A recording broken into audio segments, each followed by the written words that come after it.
And you're listening to all volunteer KMUZ Turner, 88.5 and 100.7 FM. Also, KTUP Dallas, 98.3 HD2, and streaming worldwide at kmuz.org.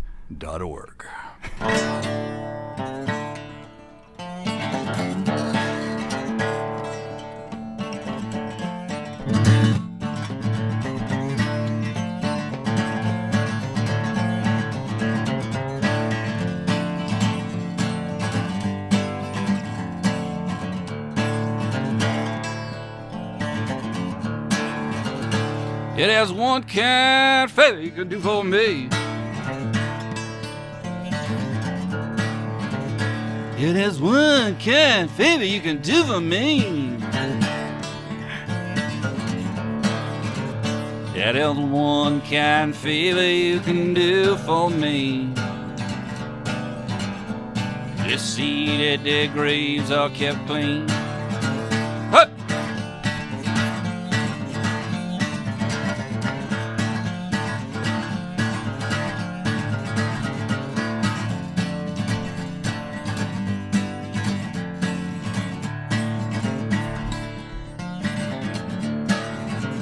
Yeah, there's two white horses following me. Yeah, there's two white horses following me. Say there's two white horses following me. You're waiting on my burying ground. Hey!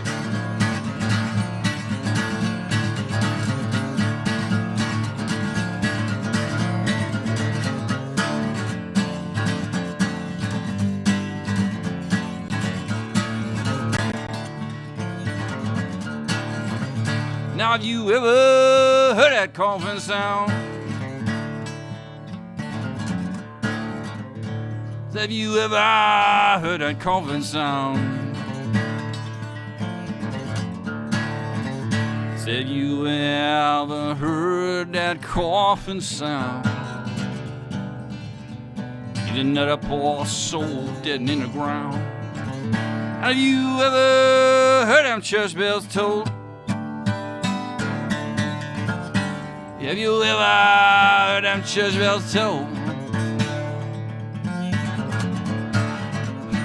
Have you ever heard them church bells toll? Another poor soul dead and gone. Hey!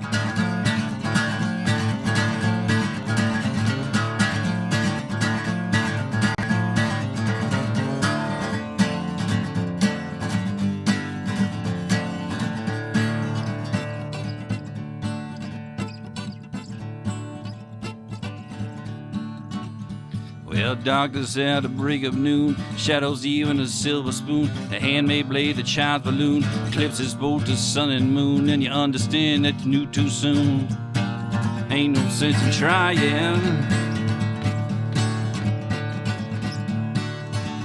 Well, pointed threats they bluff with scorn, suicide remarks all torn from the ghoul folds, goodness, beat on the horn, place facing words that prove no one, and he not busy being born.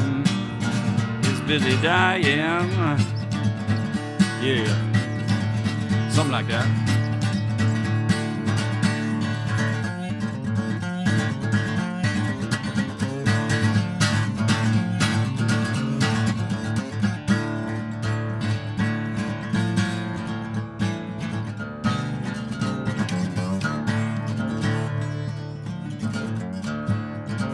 So when my heart stops beating and my hands is turning cold, say when my heart stops beating and my hands is turning cold, believe my heart has stopped beating, now my hands is turning cold. Now I believe what the Bible told. Hey!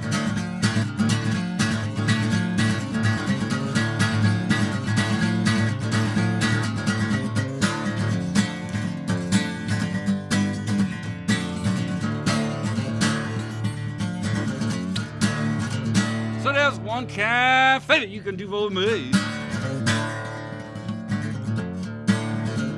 Yeah, there's one kind favor you can do for me. Yeah, there's one kind favor you can do for me. You see that their graves are kept clean.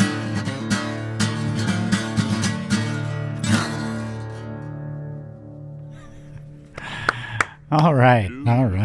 Hell, welcome. All right.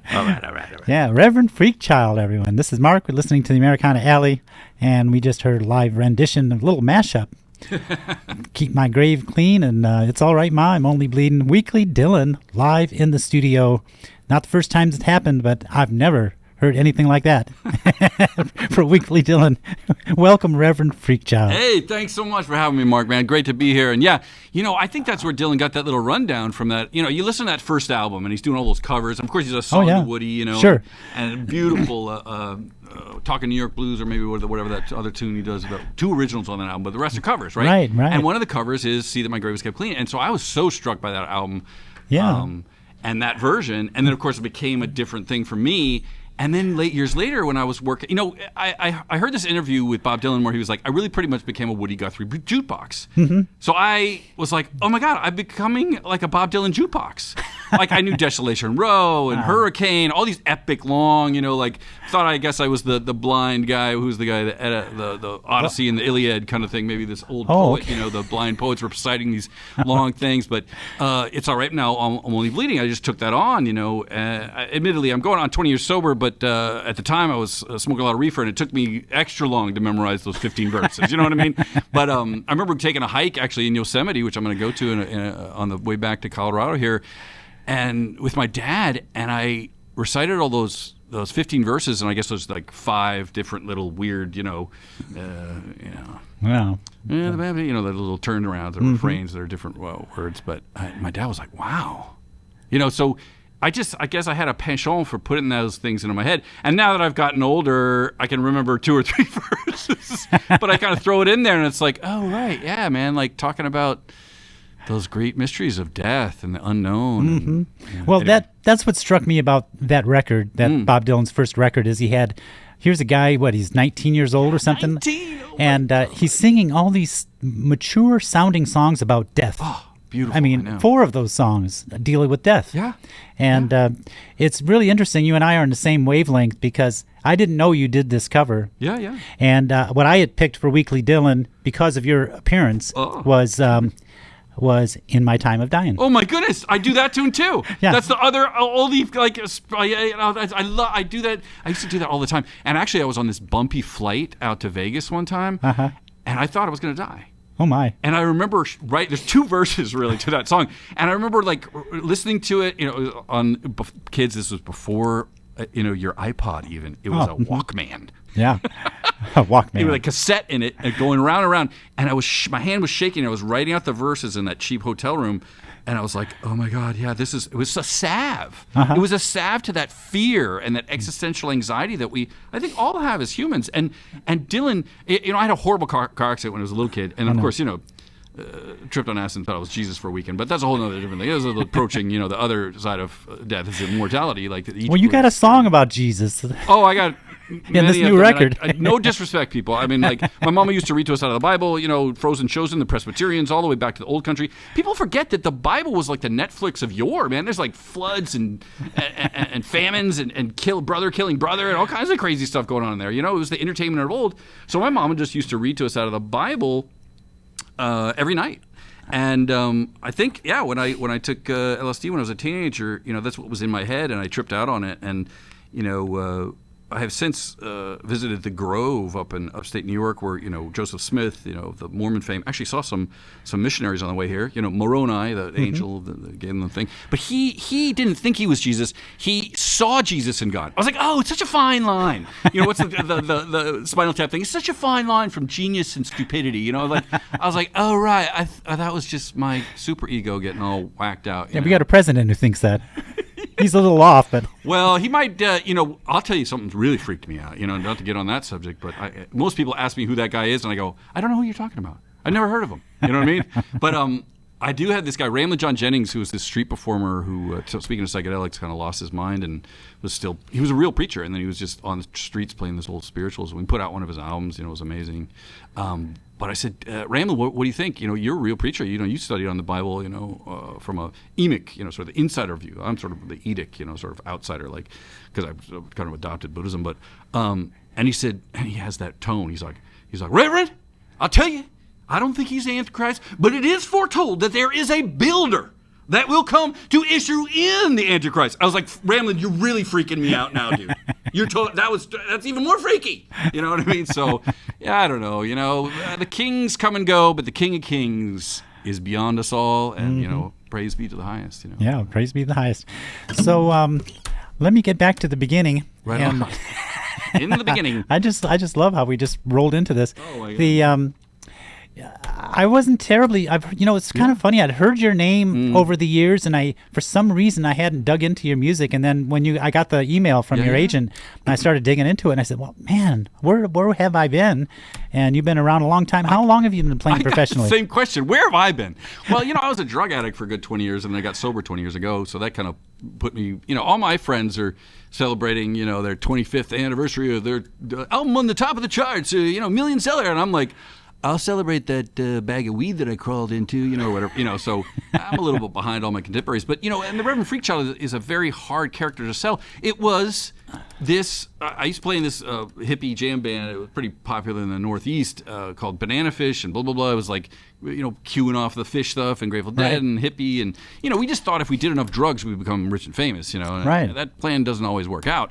But you got to practice. It's like the people that think they're going to be Charlie Parker and they stick a needle in their arm. It's like, no, you have to practice a little bit, Right. So coming out of that, this guy was just, I was like, hey man, I'm going to go to this party. He's like, are you going to go to this party tonight? Are you guys playing at that party? 'Cause we used to play a lot of house parties and have fun and, get paid in beer, and we get paid very well, kind of thing. And I said, no, man. And I held up this big bag of weed. I was like, I got some work to do. And he's like, dude, you're like some lonely freak child just sitting on the couch smoking weed all the time. And I was like, okay, And so I went and saw Reverend Horton Heat one night. And if you haven't had the chance, he's kind of rockabilly, punk rock, punkabilly kind of thing. Amazing player. But I thought, why don't I put this character into a reverend thing? And since I've gotten an MDiv, I've gotten a Master of Divinity, and Lakota medicine man that I work with said, I said, what do you think about that? And he said, well, sometimes, nephew, life imitates art, and sometimes art imitates life. It's just sort of like making sense of my spiritual journey, and I had to go back to graduate school and get a Master of Divinity to do that.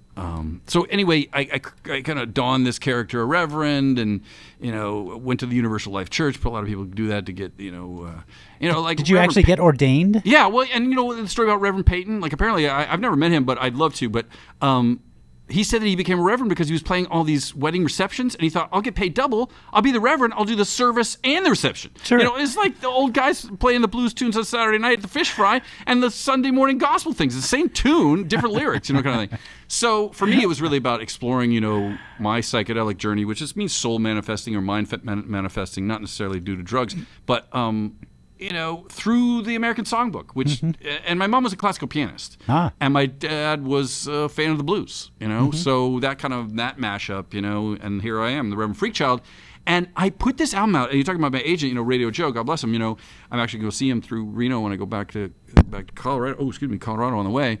I put out an album with him called Reverend Freakchild, and it did so well that the next one I was like, oh man, let's call it something else, like Sal Paradise, the guy from On the Road, but spelled pair of dice, okay. We're messing around with it. He's like, dude, you can't change your name now, man. Everybody knows you as Reverend Freakchild. Like, you're getting traction. Why would you want to do that? I'm like, so on this latest album, A Bluesman of Sorts, I killed off the Reverend Freakchild. I tried to kill him off in 2012 with an obituary, and it didn't take. And my friends are like, good luck with that tour. So there's an obituary in the latest album called A Bluesman of Sorts, which is like, he died in India in mysterious circumstances. And, he made his first guitar out of a cross from an abandoned church. He just like played with a mythology. It's like you see those old blues albums where like, they played with the mythology. Like Robert Johnson was dead, so they could say anything they wanted to him about him. And then you ask Son House, and he's like, I taught that boy everything he knew. And he's famous and he's dead. You know what I mean? It was like, so Son House becomes a huge hero of mine. Still is. Now, would that be the Death Bells song? Yes. Yeah. Okay. Well, no, Death Bells. Actually, that's sort of off a Lightning Hopkins version. Oh, okay. But in this theme that we're talking about, a lot of these blues dudes are, talking about the blues of death. It's Tom Perkins, who used to play with Muddy Waters. I loved. He was in an interview, and somebody they kind of sidled up to that subject, and he said, "Death. That's a debt we all got to pay." It's just in the Buddhist tradition they do that too, like birth, old age, sickness, and death. There's no getting around it, man. Yeah. But pain is inevitable, but suffering is optional. Yeah. Well, you know what they say about life. You never get out alive. That's right. That's and you know what Johnny Hooker used to say, that you never get out of these blues alive. That's right. So what song on the record kills off the Reverend? I'm just. Well, it was apparently a mysterious accident in India. Nobody really knows. That was actually based from this guy, Thomas Merton, who went over to India, and apparently they found him in the hotel room with the the fan in his tub or something like that. But a lot of people think he was killed, but he was kind of a revolutionary in the Christian thing, talking about like loving your enemies. I think that's in Matthew and Luke, You don't hear that much from the religious right. No. I mean the right, religious right. Religious right. Love your enemies, not like them. Yeah. And it says, if they take your tunic, or if they take your cloak, give them your tunic too. I just want to know what a tunic is. I'm not even sure what a tunic is. Dude, I'll give it to you, but I don't know what it is. Anyway, these are the jokes, people. It doesn't get funnier than this. Yeah, well, I heard an interview with one of those current religious right folks. They were in a protest, and they were protesting some immigration thing. And there was an interview with one of these protesters, and the guy asked this woman, said, "Well, do you think Jesus would approve of your views on this issue and what you're doing right now?" And she looked up at the guy and said, "Jesus got this one wrong." Oh, wow.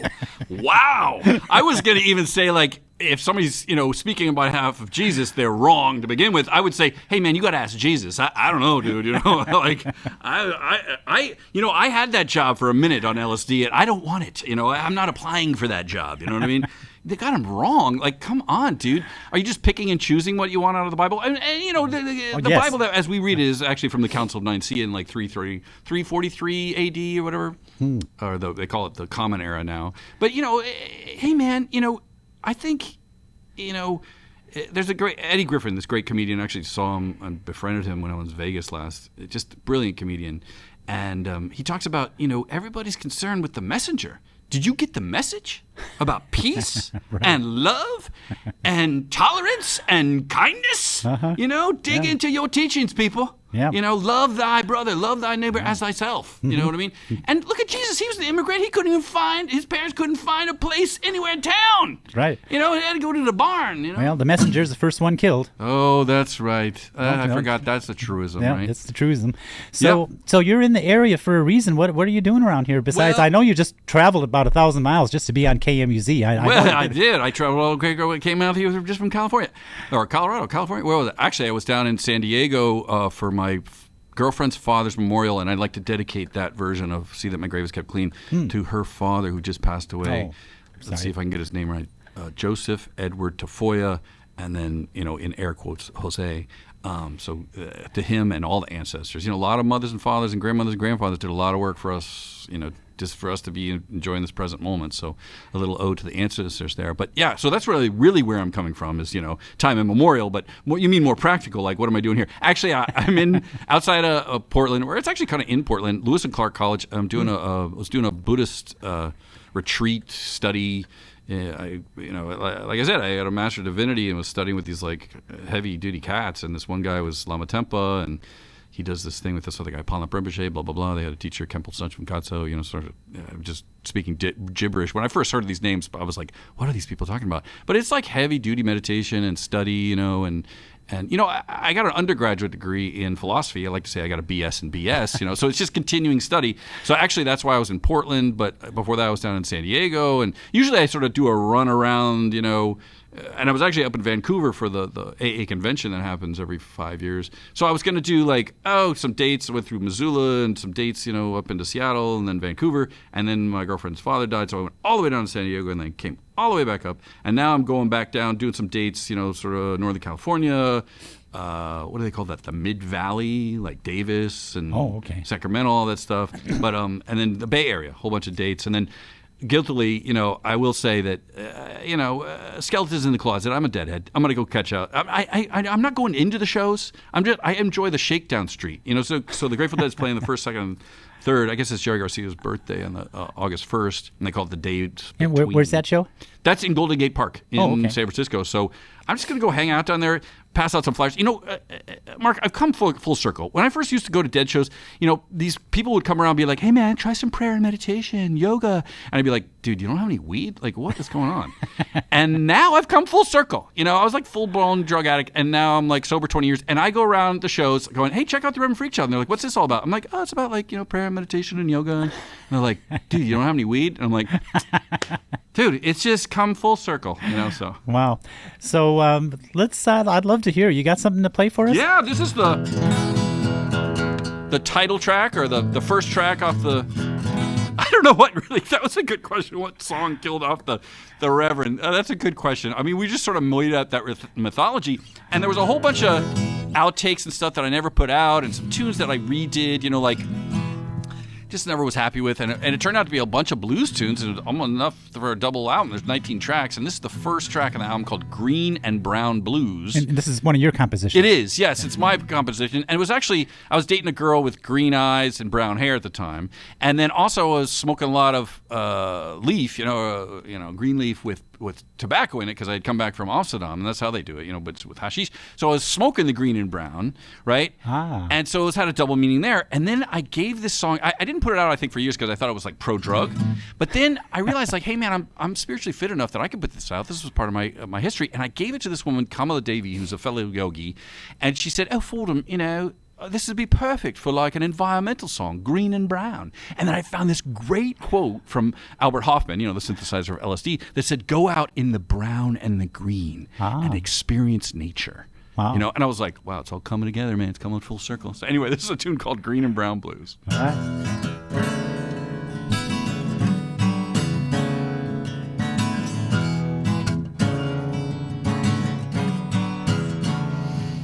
Well, I got them green and brown blues.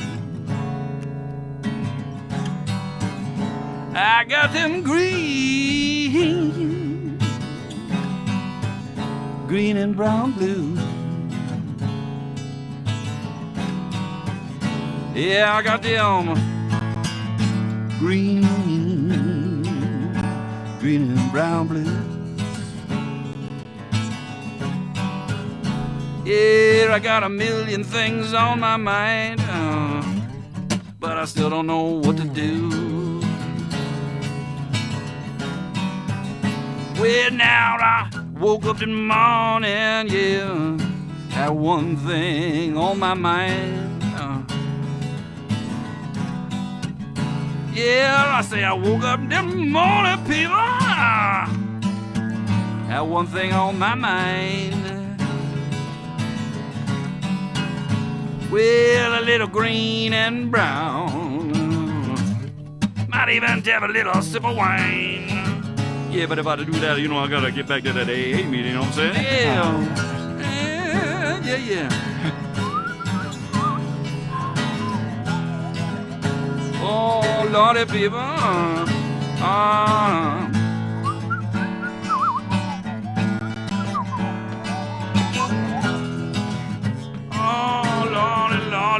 Lordy. Uh-huh.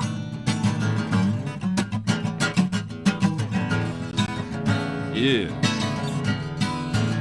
So I say I got them green and brown blues. I got them green and brown blues. Yeah, well, there's a million things on my mind, but I still don't know what to do. Oh, yeah, well, there's a million things on my mind, but I still don't know what to do. I said there's a million things on my mind, but I still don't know what to do. All right. Yeah, Reverend Freakchild right here, KMUZ, live in studio. Right on, right on. Yeah, thank you, sir. Hey, there was a another little connection between you and Dylan. Yeah. And that's there's a famous quote by Dylan, and it actually made the movie that just came out. Oh yeah, I've seen it 3 times, dude. Yeah, I had a friend's dad who was like this beatnik. He was like sort of famous writer before Dylan, and he always talked about like, oh, you don't understand when Dylan went electric, and we were all like, blah blah blah. Old man, we've heard this story so many times, and he kind of really schooled us, like made us like aware of Dylan, and I think that's partly why I became a Dylan jukebox. But him going electric, that was a huge thing, and you watch the movie and you understand. Yeah, oh yeah, sure. And but there was that one scene in the movie where he was talking to I can't remember which girlfriend, and he goes through a string of them, even in that movie. Yeah. And he says, well, people want to see a freak. Oh, I love that. They want to see a spectacle on stage. They don't just want to see someone up there singing songs. They want to see a freak. Yeah. And that's how you become popular, and that's how you get a name. Yeah. And that's probably part of the inspiration to make a big splash in an acoustic venue and pull out the electric guitars. Yeah. And I love that line that's similar to that too, where he goes back to to Susie, who was really, right, his rock there for a while. Yeah. And it's the middle of the night, there's another guy in there, and she's like, right, dude, we broke up, and he's like, okay, I just got punched in the mouth or whatever because of this fame, it got just crazy, and he says, when people ask me, like, how'd you write that song, they're really saying, I wish I wrote that song. Mm-hmm. And there's a weird thing that happens, the object, and it's very prevalent in our culture, and so much so that you can't really see it because it's an entertainment culture, it's a consumer culture, kind of here. My girlfriend and I went to Disneyland, and all you can do is consume a ride, mm-hmm, or some bad food, or buy something, But when there's somebody up there, you're consuming that freakdom, and so that's what this is playing on, this mm-hmm, Reverend Freakchild, like. And I think that's partly why, it's not very popular, because people don't know what to make of it. Like, I can't put that on the marquee, dude. Like, why not? Is that like that's weird. Like, is it disrespectful? Is it, irreverent? I'm like, and a lot of people are like, you can't do that if you're reverent. I'm like, what do you mean by reverent? What do you mean can't do? Like, are the Puritan roots shining through? Like Freakchild, like, I'm not referencing Mr. Epstein, by any stretch of the imagination, but you have the whole, the woke culture of, people that are child molesters want to be called priests now. Yeah. Oh, that's a bad joke. Sorry. Apologize. I love the new Pope. Don't get me wrong. Leo. Yeah. Well, I'm surprised you're getting pushback on the name a little bit. Well, I don't think people know what to make of it, and they don't know where to put me into a category, because I get put into this, like a folk blues tune. That's what I am here. The white boy playing the blues. It's like, mm-hmm, put him in the folk category. Mm-hmm. But it's like you start listening to my stuff, and I do like reggae tunes. Sure. I do all kind of, it's like, and this is the amazing thing I wanted to say about Son House. Like, Son House used to play at Fish Fries with fiddle players and mandolin players, mm-hmm, and bottleneck players and, drummers. And it was a community event. It was the, white dudes that thought I can make something on this, and they brought them way up to whatever, Michigan, and they recorded them as a solo act. And mm-hmm, as a kid, I was like, oh my God, I can play solo. Look, this guy is doing the solo thing. You know what I mean? Sure.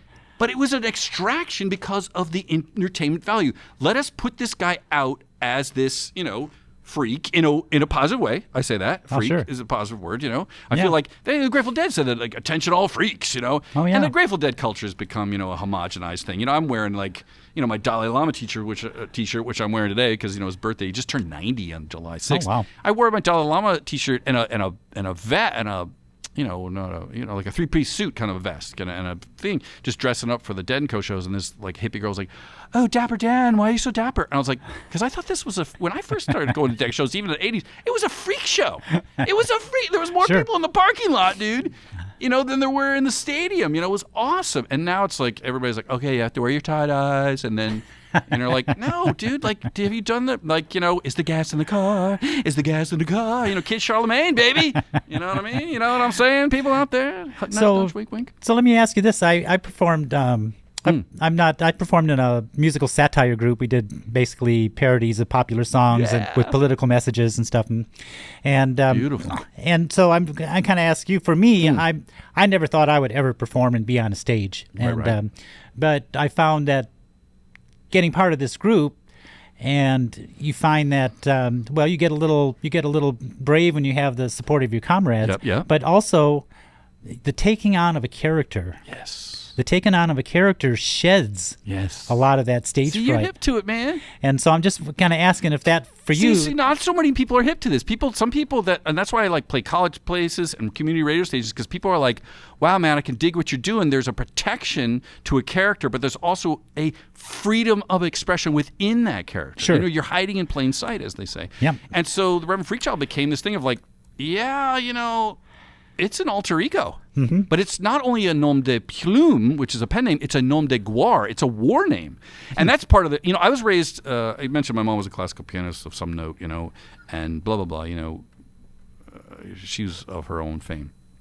But she tried to turn me into a classical musician, and that is brutal world. It's brutal, man. Under these like lights, and you're playing.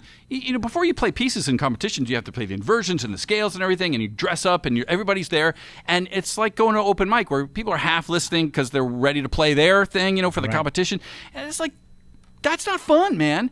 So when my dad turned me on to the blues, it was like a bunch of people drinking and having a good time and being like, hey, man, you got any more drugs and women? Hey, awesome, man, wine, women, and song. I was like, oh, my God, music can be fun. So there's still this, for 8 years, I was like browbeaten into being like, and the classical world is like, we don't really care if we break you because we want to find the best person out there, Glenn Gould or in fact, they're kind of happy if they break you because then they can shed you for someone that's more pure. So you're hip to it, right? But when you get into an ensemble, like you were saying, and especially an ensemble where he says, or you said that it was kind of like creative, and you have creative souls around you, souls, lack thereof, a soul, or no self, or whatever you want to, people, appearing objects of humanity. It's fun. It's connection, man. And I always talk about, art can be this thing of like, okay, expression. When you're a kid, you put the drawing of your kids up on the refrigerator, and it's like a familial thing. And then there's, music for profit, and then there's music by the prophets, And I'll tell you a short story about, I was going through this town one time, and I played this old Reverend Gary Davis tune about, it's going to be all right. And this dude came up, and he bought like all my merch. I was like, dude, it's like the beginning of my tour, dude. Like I gotta he just bought like 20 CD, wow. all these T-shirts, gave them to his family. And he's like, dude, last time you came through here, you sang that song. And the day before that, my son had died of a drug overdose. And I've been singing in that song ever since. And I was like, that's what the music is for. They consoled this dude for a year. Yeah. And it was weird because I played at the end of the first set, and I usually don't do that. I was just feeling the vibe. Right. I usually play at the end of the night, and I get everybody to sing along. It's going to be all right. Hey, all the women. Hey, all the men. 3-part harmony, everything. And I sang it at the end of the first set. I was like, geez, weird. And then he came up, and we had that conversation, and I was like, this is what the music is really for, man. And it comes in different packages. It's like CDs, albums, cassette tapes, vinyl, tape, reel-to-reel, streaming. Now, I was at a gig, and this kid came up, and usually it's like, the big buxom girl comes up and says, hey, can you sign the CD? And I'm like, wow, still I got it. And then she's like, can you make it out to my dad? I'm like, oh my God, I'm so old, But this young kid, he had a skateboard there. And I said, dude, you want a CD? And he's like, nah, I ain't got no money, man. And I was like, well, I saw you were really into the show. Like, no charge, man. And he's like, no, man, Rev, I got all your music on my phone, dude. And I was like, oh, my God, Grandpa again. Before the pandemic, I was the youngest of the old people. Now I'm, I was the oldest of the young people before pandemic. Now I feel like I'm the youngest of the old people, right? It's flipped around. Anyway, sure. Blah, blah, blah. Yeah. So to answer your question, there is a freedom within that character, but then there's a constraint. Because, I was talking about, like, I killed him off on this album. It's like, dude, oh, my God, can I go move on to the Sal Paradise character, or am I cloistered? And you see that. Bruce Springsteen puts out that, or Garth Brooks put out that weird album. It's like there's a freedom with even out that character. They want to do something different. By the way, I think the greatest Bruce Springsteen tune is that Tunnel of Love tune. Not that anything against the E Street Band, but that other band that he put together, it's just a different flavor, and that's what caught my ear, so. Sure. Yeah, I think that's maybe my challenge, is that every album, as a reviewer, I think from like Blues Matters magazine, was like, I never know what to expect with the Reverend Freakchild album. Yeah, because I'm just totally, and that's one of the things I wanted to get to in this interview is that I listened to your current record, and I said, well, this guy could not only play the blues, but you had these fabulous takes on popular songs that other people couldn't touch. And then I started digging into your catalog, and I said, well, this guy is not just a blues guy. Right. He's doing all this. He's doing singer-songwriter stuff. He's doing other stuff. And so I just wanted to say it's amazing the breadth that you can reach. Thanks, man. Really, and I think that maybe is the challenge, of, that was created by record companies. They put those sections: blues, country, folk, classical. And I go over to Europe. It's a little bit less of a demarcation because, and I benefit from it. The blues, the jazz, and the classical world, like you are treated like an artist. Oh yeah, in the States, you're a blues musician. You can enter in through the kitchen.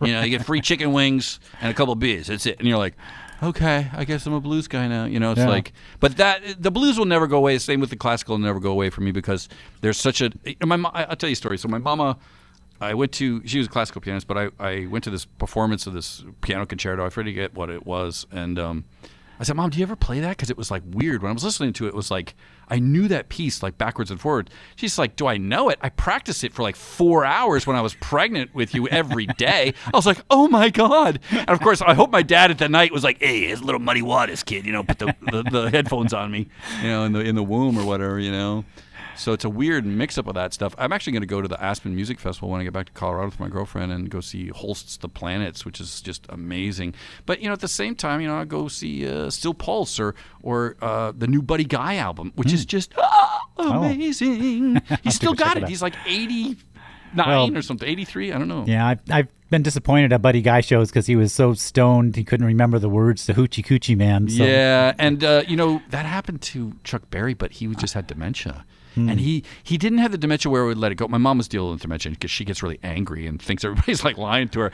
My other night, my dad was like, dude, she was convinced that there was like tons of cats in the house. And then I had like, what'd you do with all the cats? I knew they were, you're like, dude, oh my God, this is like people tripping on acid. You think I'd have more experience, with the bad trips. But anyway, saw Chuck Berry at BB King's in New York City with my dad. It was packed house. And he kind of got upset. Like they're playing Carol. And of course, he's famous for just doing whatever he wants to do. But he kind of be like, hey, what are we doing? And he was just, dude, just let it flow, man. You're Chuck Berry. You can take a dump on stage. We all be like, yeah, awesome. Hey, give us a couple songs. Give us two here. I've loved this conversation. My God, we got to continue. The time is flying, but I want to get some music in here, so let's do it. And I hope we're not boring people, but this is. I figure, I got I actually went to Europe and the copy said, I had one master's degree, and I actually did a lot of writing from it, and I'm going to put out this book called Everything Is Now, but if I ever get around to finishing it up. But anyway, I went to Europe, and speaking about, oh, yes, hey, yeah, I am Reverend Freakchild. You go over there, you get a lot of respect or whatever. Anyway, not that I don't get respect here, but it seems to be like with like-minded people like yourself, Mark, But in the copy, they said, I only have a master's. But in the copy at this wonderful Yogaschlossen place, I forget, I'm such a dumb American. But anyway, great jazz and blues place. But this guy came up in sort of broken English, German, and he says, this says you have 2 PhDs? I was like, does it really? Well, yeah, I have. I'm working on the third. Anyway, this is old Reverend Gary Davis tune called Light of the World. Well, you don't believe in Jesus, not a word is said. Even when it go down to Lazarus' grave and raise him from the dead. There it is, just as long as I'm in this world. I'm the light of this world, just as long as I'm in this world. I'm the light of this world, just as long as I'm in this world.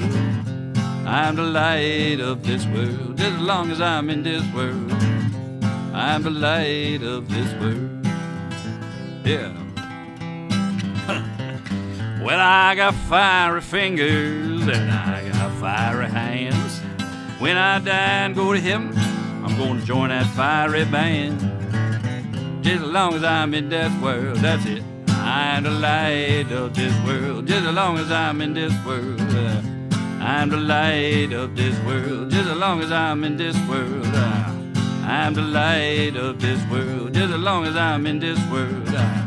I'm the light of this world.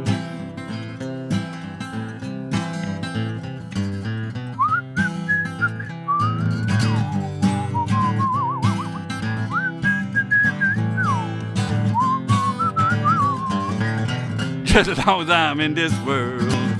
I'm the light of this world, just as long as I'm in this world. I'm the light of this world, just as long as I'm in this world. I'm the light of this world, just as long as I'm in this world. I'm the light of this world. Well, prayer is the key to heaven, and faith unlock the door. That's why my Lord, He give me the key, and I carry with me wherever I go. Oh, just as long as I'm in this world, I'm the light of this world. Just as long as I'm in this world, I'm the light of this world. Just as long as I'm in this world, I'm the light of this world. Just as long as I'm in this world, I'm the light of this world. Just as long as I'm in this world, I'm the light of this world. Just as long as we are in this world, we are the light of this world. Just as long as I'm in this world, I'm the light of this world. Just as long as we is in this world, we are the light of this world.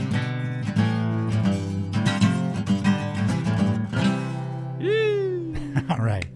Reverend Freakchild right here, KMUZ Community Radio. Wonderful.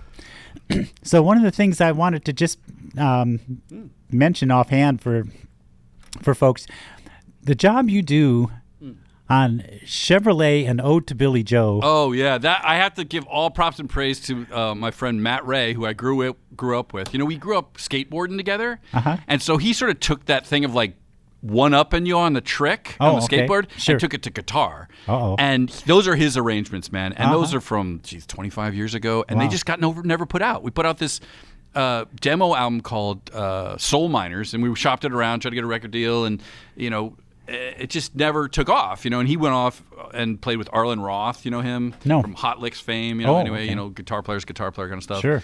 And he's got his own band now, and he's amazing. He's like the kind of guy like you see in Guitar Player magazine, like, you know, critiquing, you know, like Steve Vai and things, and you're like, I don't even understand what you're talking about, dude. You know, like like me playing that old Reverend Gary Davis tune, I'm just trying to like do some justice to some old Piedmont picking. You know, it's like I haven't picked for a while. You know, it's like, I don't know, man. I don't. It's like when a car breaks down, I don't fix them, man. I just drive them. You know, it's like that F1 movie I saw the other night. Anyway, Matt Ray is a guitar virtuoso. You talk about LSD. This guy doesn't even leave his house anymore, man. He's like, dude, I went into town the other day, and it was really chaotic. I'm like, dude, you live out in the country, bro. He's talking like he lives in New York City, you know. It's like, but he's just amazing. He's played with all these amazing, famous cats. So that was early on, you know. It's like those recordings, like when you hear those recordings with, what was it? Neil Young and who's the guy that did Rick James, like did an album together. Like people just don't know about it, but that was when before they were famous, kind of thing. So Matt has gone on. He's another one of these guys that's gone on to some good success, and I'm over here like, oh yeah, I'm like 20 years behind everybody, dude. But yeah, Chevrolet. That's a kind of a ripoff of, you know, Taj Mahal did a version, and then Robin Ford did a more jazzy version. For people that don't know, Robin Ford played with Miles Davis, but he's this blues jazz virtuoso, and Taj Mahal, of course, you know, is just a living legend of the blues, you know, modern blues. I have to say, there are moments in that record where I thought you were channeling Taj Mahal. Oh my God, thank you so much, man, because I tried to make it my own. Actually, Matty was buying a Subaru for his then girlfriend, but now wife, so I sang for him, sort of like, you know, his mouthpiece, and I said, oh yeah, I got you on that Subaru. And people were like, dude, why are you talking about Subaru? The name of the song is Chevrolet. I was like, because Matt, who's like wanted to do the tune, and I said, I'll be the singer and I'd love to play it. But I went back to the Taj Mahal version, and he was pinning off of the Robin Ford version. And this is how music evolves, you know? It's like, you know, and of course we go back to the, what was it, Memphis Mini version or whatever, the old version, 50, you know, before the 57 Chevrolet, you know, they're talking about a... Yeah. Well, I was listening to this record last night late last night with my sweetie, and it was a beautiful record to listen to. Thank you, dude. And when that song came on and you talked about the Subaru, she just broke out laughing. It was just like see, because it's supposed to get to the lady of like, hey, whatever you want. Oh, you don't want a Chevrolet? I get you a Subaru. Whatever you want, honey. You know. She got it. I'll tell you, she got it. Awesome. And of course, the solo, you're like, dude, that's like Charlie Parker, kind of like that goes beyond Robin Ford. You know what I mean? I think if Matty was like taking maybe just a, you know, I always say I've taken enough LSD to like kill a small village. Like probably I could turn all of Salem on with my DNA or whatever, you know. But Matty's taken more than me, and he's just amazing. But that solo on that song is just like, where does he go? Like, I got the honor of playing with Melvin Seals and recording with him. Who's used to play with Jerry Garcia for 18 years, and Jerry Garcia band he still fronts. And he said that sometimes Garcia would go so far out he didn't know where he was going, but he'd just be holding down the changes for him. Mm-hmm. You know what I mean? Yeah, right. And so I think I would do that with Maddie sometimes. Like, wow, dude. And it's like I've been studying with some of these Mahamudra masters or whatever. It's the same kind of way. Like, you hear them philosophize, and I try to like recreate it. But I'm not Charlie Parker, man. Like, you don't have to recreate the music to enjoy it. You just listen to it. And so, anyway, sorry. That was his arrangement of "Ode to Billy Joe" too, with that Hendrix ending, right? Perfect. Yeah, right? It was amazing. Just the energy in it is just beautiful. And that band was amazing. That was a jam that we used to do. I think Wednesday nights. It was all the like top guys like from New York and like the Connecticut it was in, but it was like sort of on that line between Connecticut and New York there. So it was like their night off and a couple of drinks and we just jam. And we had a friend who ran a recording studio. He was like, "Oh man, let's just record one afternoon. We've been playing these songs for like a year." Yeah. And it was like a 5-song EP. I think we did 6 Days on the Road. We did this tune called Soul Miner, which is a Duke Levine tune. Crying Holy Unto the Lord we did, which I had released on another Reverend Freakchild album, and I just thought, why didn't we ever release Chevrolet and Ode to Billy Joe?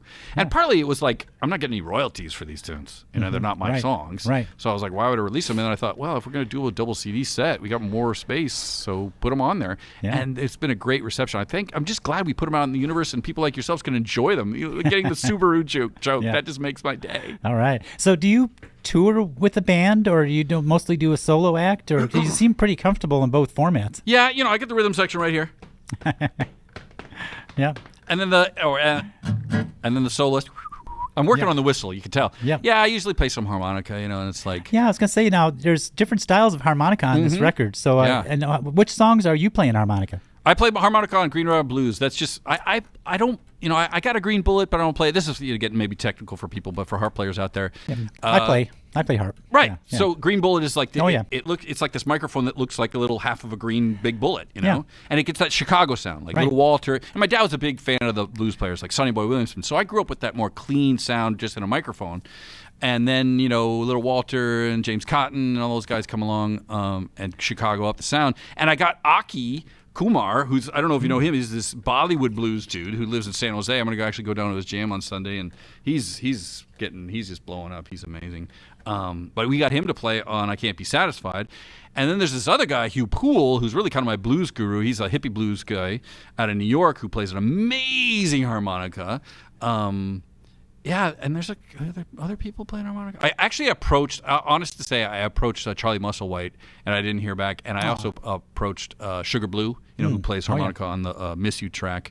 He responded, and then he realized, it's like kind of thing like, Reverend Freakchild, I'm not playing on some weirdo album. I don't want to ruin my career. What the hell, Are you a real Reverend? I'm like, what do you mean by real? Really? So let's get at least one more tune in here. All right. Well, this is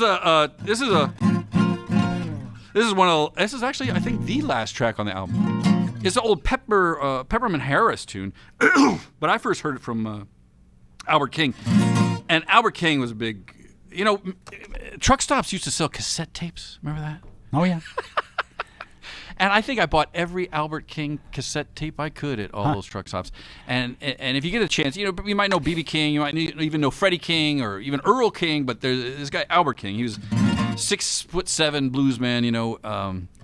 Born Under a Bad Sign was his big hit, but he also used to do this tune as a closer, and we had a chance to record it with a band. Actually, I gotten spoiled by these A-list players, so yeah, I do just like a lot of solo stuff. And there's a freedom. Like, I'm going to Yosemite next week, and I don't have to take the band. I'm just like, dude, I'm going. And then I'll play a radio show, and I'll play a gig here, whatever, man. Let's just road trip, excuse for a road trip.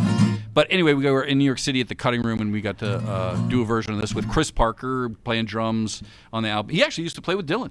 That's a joy to play with him. Hugh Poole play harmonica and guitar, and this fellow who likes to call himself the Minister of Bass, Malcolm. But anyway, this is a tune called "As the Years Go Passing By." Well, there's nothing I can do if you leave me here to cry.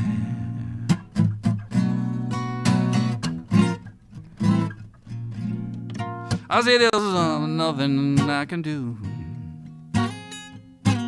Yeah, if you leave me here to cry,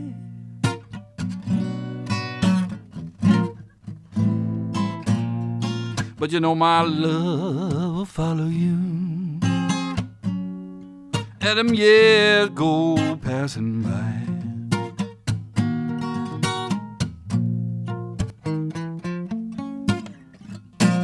Well, now I'll give you all that I own. Woman, you know that's something you can't deny.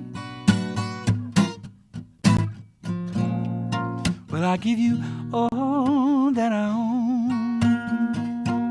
Yeah, there's one thing you can't deny.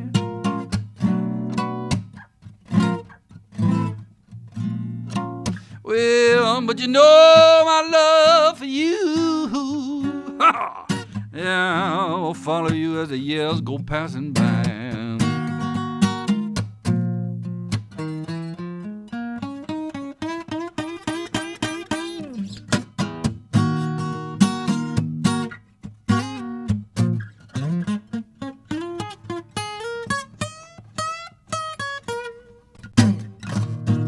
Yeah, Lord have mercy. Yeah.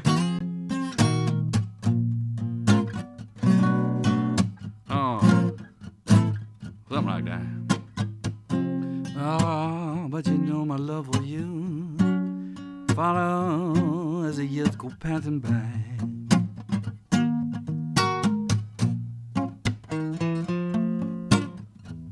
So I'm gonna leave it up to you.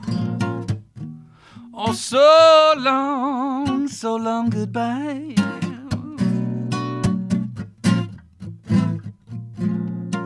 I'm gonna leave it up to you. So long goodbye.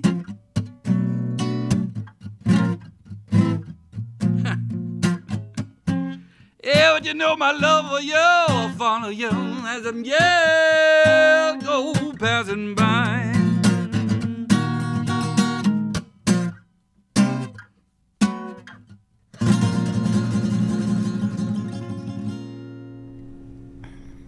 All right. Reverend Freakchild right here on the Muse, KMUZ, your favorite community radio station.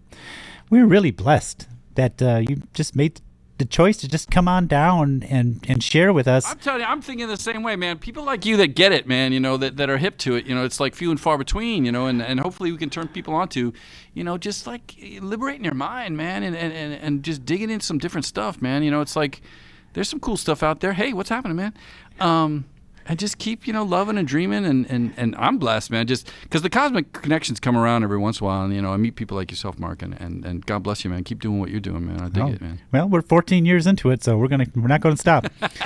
So we're going to go out. We have to actually get out of here. I'm really disappointed in that, but there's another show coming on down the road, Colin with the voice of singing. Right on. He's sitting there in Studio 4 waiting to push the button. Well, I'll come and bug you soon enough, man. Yeah, come drop back by. And, you're welcome here anytime. Right on, man. Right on. Anytime. Thank you. What a remarkable introduction to this gentleman. I thank you so much for coming. Thank you, my man. Be well. Peace. Well, I got fiery fingers and I got fiery hands.